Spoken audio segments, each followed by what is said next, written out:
Welcome everyone, it's Jira Bro back with another video. Today what we're gonna be looking at are some of the script runners, well basically examples and scripts and how everything actually works. So I'm not gonna show the whole process of installing the app. You just type in the script runner, and of course this is the script runner for the cloud, so it's not gonna be for the server. And this is mainly the cloud uh, cloud version. Now, the very first thing that you want to change in here, instead of run code as, I'm gonna use the script runner add-on user, which is going to be added right after you create, right after you install the script runner app. So let's go for some of the examples in here. So first of all, some people may ask, well, there's like API,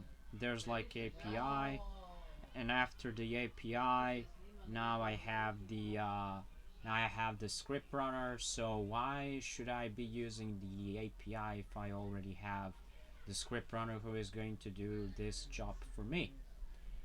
So yeah, it really depends. Everyone has their own ways of how they prefer. So I'm gonna go with the script runner. Okay. So the very first thing that I actually have in here is gonna be like get Jira version. And to get the Jira version, this is going to be the version for your Jira Cloud. If I run it in here, it's gonna take some time for it. Yep, this is it. There we go. So this is the version of the cloud. Now, of course, it's not gonna say to you, oh, this is like the version 7.5 or something like that that you have on server. There are no things like that on the cloud, because Atlassian has the policy of not showing the version of the cloud. Right. So that is one of the examples. The another examples that you can actually have is to get the issue types. So if I actually run this, so as you can see, the very first thing that you're going to notice is, instead of a server where you had that whole script where you actually had to know Groovy programming language, that is actually the part of Java.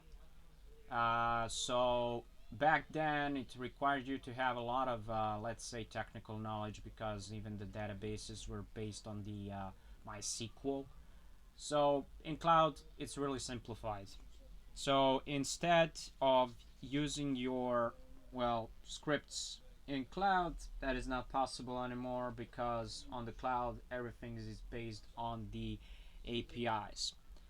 Alright, so if you go here, we have the subtask right here. So we have the ID, we have the description, we have this ID, and as you can see, we have the scope in where this subtask is being mentioned. It is for the project with this ID, and this is of course the hierarchy level, and it's always going to be -1. And as you can see right here, it even says that your subtask is true. That actually means that, well, basically this issue type is the subtask issue type, because you have two issue types. You have the standard issue type and you have the subtask issue type. If you go here, we're gonna see another subtask in here. So this is like the name, and you have like untranslated name, which is the subtask. And also you have the more. So that was actually something that I created, and for some weird reason it's still in French. Even if I told and said, look, it's not anymore in French, it's in English. So now we have debug, and we have the ID of this issue type, and we also have, well, the avatar ID, which is actually okay. And we have now stating that says the subtask, well, this is false. That actually means that this is the standard issue type. And it goes on and on and on and on, so that there are a lot of things in here. Okay, so let's do some get radio button. Okay, this is yeah, this is something that is pretty interesting in here. So we have the issue key. Now, first of all, you need to make sure that you have the radio button. So I would have to go to the custom field. I would have to create a new custom field that has the radio buttons. And from there, when I do that, when I associate that to my screen scheme, and I use that screen scheme on my project, and when the all of those things are set up, it's gonna take a lot of time.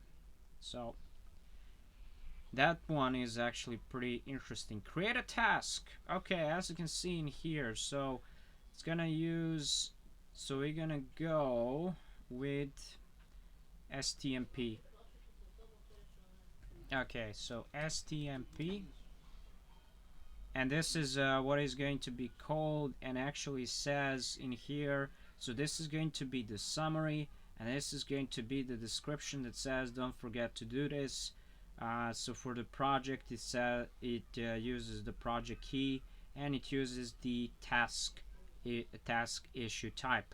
As you can see in here, it actually sends the post method in order to create your tasks. If you know what I'm talking about, you can actually take a look at my API videos and you will know what I'm, well, actually talking about. So when I click on run,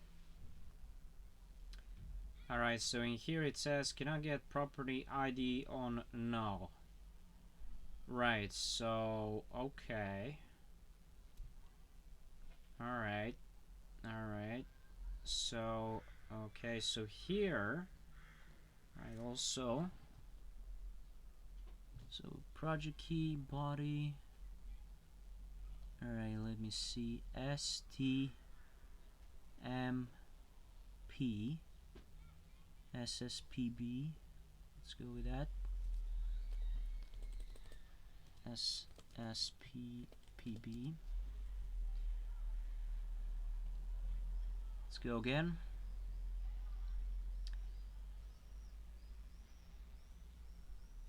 Let's just wait for it a bit. Alright, it still says that there's actually an issue in here that's cannot get property ID on all project. Alright, let's see what is actually happening in here. SSPB, yeah, that's correct. That is the project key, and it's taking the project key. It says get. Alright, post an issue header, that's okay. This thing is okay as well. On the null project. Okay. I don't know what is going on in here. Let me see here. Can I get property ID on null project?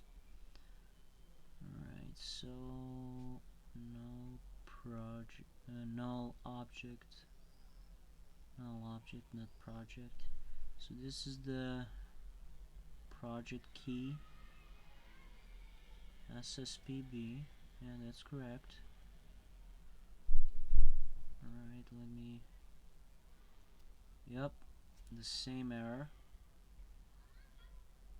Let me just see what is going on in here and why this won't work. Alright, so it's taking the value of this project key right here. I don't know what is the actual problem. I don't understand. TP.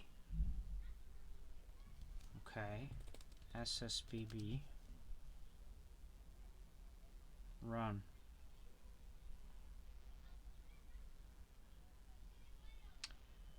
Same stuff. So it seems the error actually comes from here, and project ID, and goes with the project ID, and the project ID is defined with the project key. Alright, so I have the SSPB, which is this, and creates the project key. Okay, that's really weird. I don't know what is happening. Get issue fields. So this is if I want to have the issue key. Okay, why not? Let's go with our issue key, this one. So let me just copy this real quick. Okay. All right.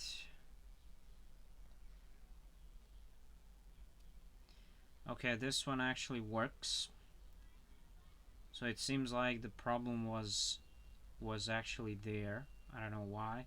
You even see, what does it say? What does it look like? This is the issue type. This is the description. This is the name, which is actually the story.